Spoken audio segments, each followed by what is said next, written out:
naman, parang Elvis. Teka, saan ka ba? Ano probinsya mo? Cebu? Hindi po, Zamboanga, Sibugay po. Sibugay. Ah, sa Sibugay. Teka, saan ka dito? Sa Maynila.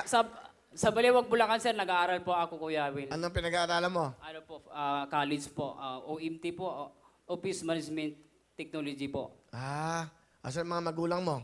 Kuya Will, doon po sa Mindanao, sa Zamboanga, Sibugay po. Babatiin mo nanay tatay mo. Mama, Papa, andito na po ako, Mama. Nanigamot inta ako diri sa Manila nga mag-adisyon. Ikapito na ako tong adisyon, Mama. Nag-ampo ko, Mama, para lang makakita ko ni Kuya Will. Napakapogi pala, Mama.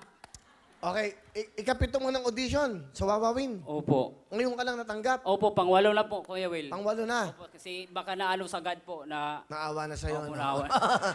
Pwede. Dahil naawa na sa kanya si Lord. Oo, naawa na. Sige na nga, Eka. Sige na nga, pagpapilihan natin. O, sino kasama? Pakilala mo. Asawa ko po si Mary Grace Labiano po, taga Bicol po. Magandang hapon, Kuya Will. Magandang hapon, First time Grace. ko pong pumunta dito, Kuya Will. Masaya po talaga ako, Kuya Will. Nakita ko kayong personal. Okay. Ano gusto mo sabihin sa asawa mo? Agom, sana, kahit na sobrang hirap natin ngayon, lalo na nag-aral ka, tapos may anak tayo. Salamat dahil hindi mo kami pinapabayaan. Kahit minsan wala tayong pagkain. Nagsumikap ka pa rin para maiyahan mo kami sa kahirapan. Salamat dahil nandiyan ka para suportahan kami ng anak mo.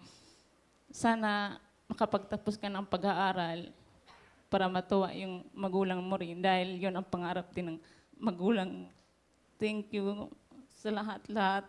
Nandito lang kami ng anak mo nakasuporta sa iyo. Mahal na mahal ka namin.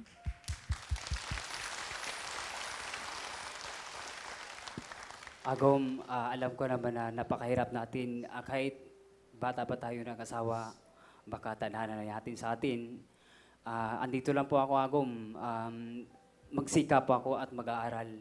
Kasi po, importante po talagang mag-aaral kasi para maganda ang ating trabaho at makaon po tayo sa hirap. Alam ko naman po na gusto kong mag-aral kasi dahil ikaw ang aking inspiration po. Sige. Hello mga kapuso! Ako po si Ipon. Minabati ko unang-una dyan mga kaipo natin, mga kaskwami ko dyan. Nagustuhan nyo ba ang video na to? Marami pa kaming inanda para sa inyo. Mag-subscribe lang sa Wowin YouTube channel. Tsaka, don't forget to hit the, the bell button para lagi kang updated. Yun lang!